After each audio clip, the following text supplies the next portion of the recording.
So today we're going to talk about post-colonial critical theory.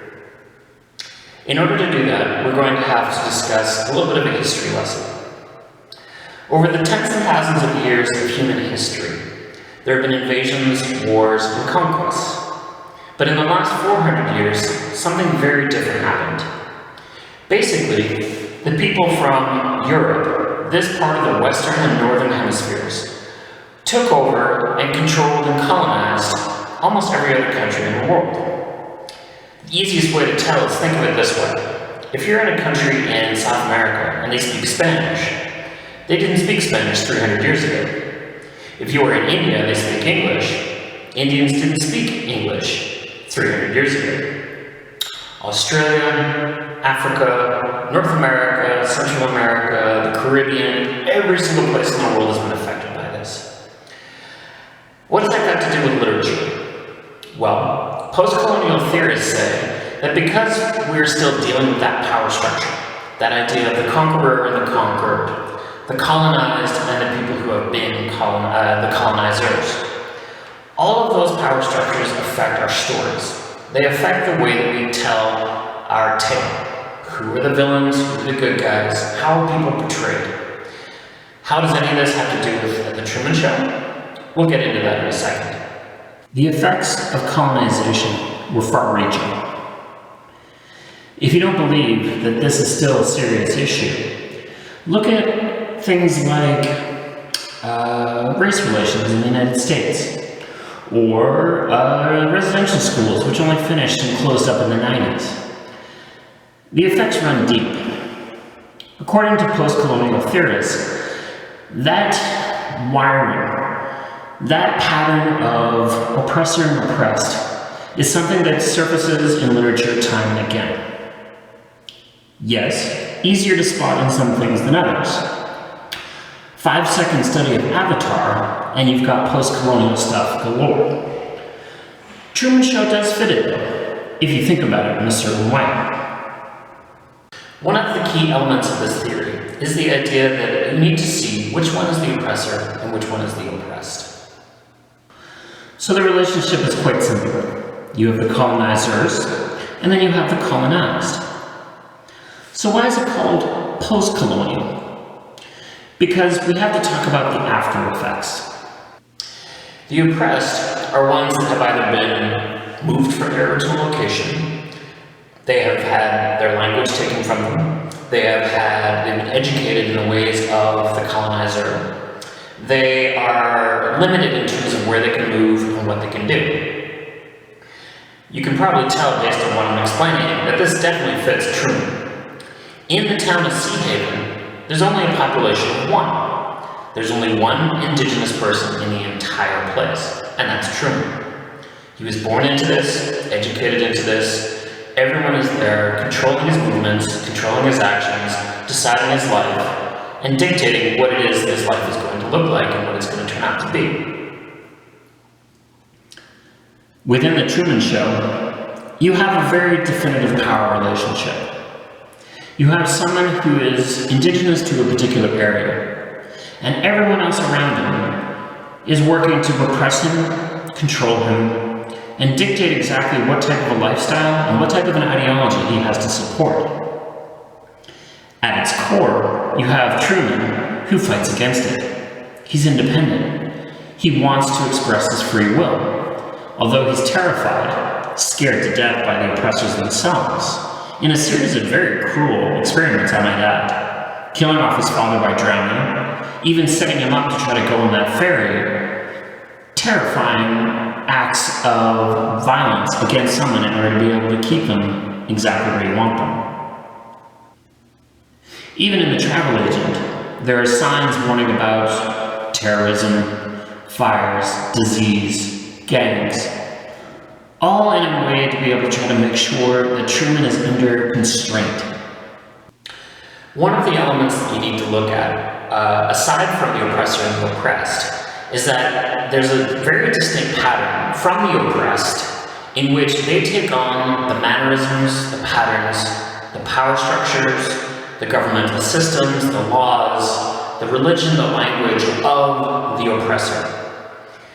Faced with trying to define who they are and to go back in time to dig back into who they are in terms of their indigenous roots, it's very difficult to erase 400 years of intermingled technology, language, religion, culture. What also tends to happen is that the oppressed will mimic what the oppressors have done. They will become conquerors themselves. They will become warlords themselves. They will use and abuse power because that's what they've seen happen. In their mind's eye, they are just trying to reclaim back what's theirs, not fully realizing that they are becoming the enemy that they try to destroy. Truman's reality is forced upon him. He is subject to a form of restriction, the likes of which many indigenous populations have experienced in the past. The difference here is that Truman wants to be an explorer. He mentions Magellan. He wants to go exploring in the dangerous parts of the beach. He wants to travel and see the world. He wants to go to Fiji, an island that was colonized about 200 years ago. He wants to explore. In much the same way that the people who created his reality and the people who watch his reality as part of their entertainment, he himself wants to find something exciting. He himself wants to become the adventurer that everybody else is living through his vicarious adventures. Remember, his teacher tells him that all of the countries have been discovered and there's no point. His best friend Morley says that he traveled all around and there was nothing out there worth seeing. He's blocked from the water, he's blocked from the highways, he's blocked by the bus driver. He's obstructed in every path of his way. Christoph's attempts to control Truman culminate in the end scene, in which, confronting his fears and going against his masters, he is trying to break free. It's not a coincidence that he actually makes it to the end of the world. Truman, the only indigenous person of Sea Haven, attempts to go against his usurper, goes against the colonizers, goes against the oppression that he's facing. He tries to escape in the most adventurous way possible, by sea. Once upon a time, 400 years ago, the conquering of the sea is what allowed for colonization to take place in the beginning. One could argue that Truman is encountering the place on the map where no one has ever explored before. He's proven his teachers wrong, his parents, his wife, the man in the moon who controls everything and has been calling all the shots. He has been able to prove that through tenacity and a near-death sacrifice, he's been able to break free. From Truman's perspective, he doesn't know what lies behind those walls. He doesn't know what happens at the end of the earth. He has literally reached the ends of his own map, and now has to discover new territory himself. Will this be a happy ending? According to post-colonial theory, the idea that Truman is now attempting to explore and discover in much the same way that the people who took over him were exploring and discovering. We're optimistic, but skeptically so, of the fact that Truman has a fighting chance to reverse the sins of the past. So how much is Truman like Christoph?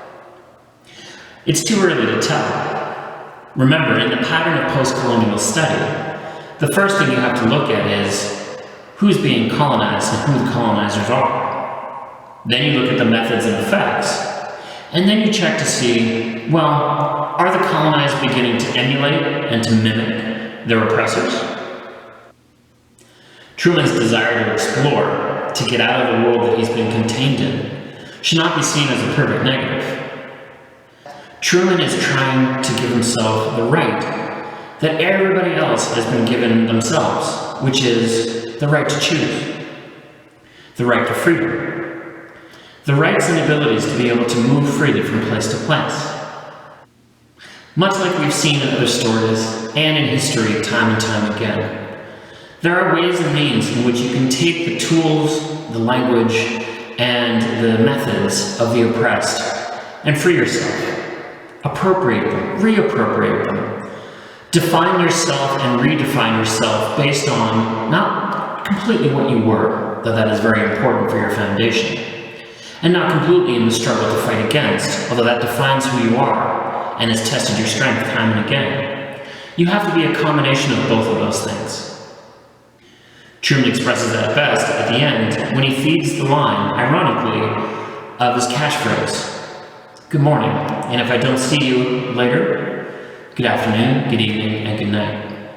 For the sake of his public, for the sake of Christoph, but as an ironic twist, in order to be able to say, "This is my declaration of freedom." And he walks through the door into a brand new world. So, is there hope for resolution? After 400 years of systematic abuse and control, can the colonized ever be free from the colonizer without ever having to mimic the same power structures that the colonizers have been using on them for years? Post-colonial theorists are optimistic. It's about resolution. Storytelling at its core is wish fulfillment. Much like a lot of the other theories we've been exploring, we're in a situation where there may be some form of resolution. Yes, Truman wants to be an explorer. Yes, Truman is going to explore the real world as best as possible. Is he free from his current oppressors? Yes. Is he free from all those people that kind of enjoy watching his oppression? No. That's a new world he's going to have to traverse on his own.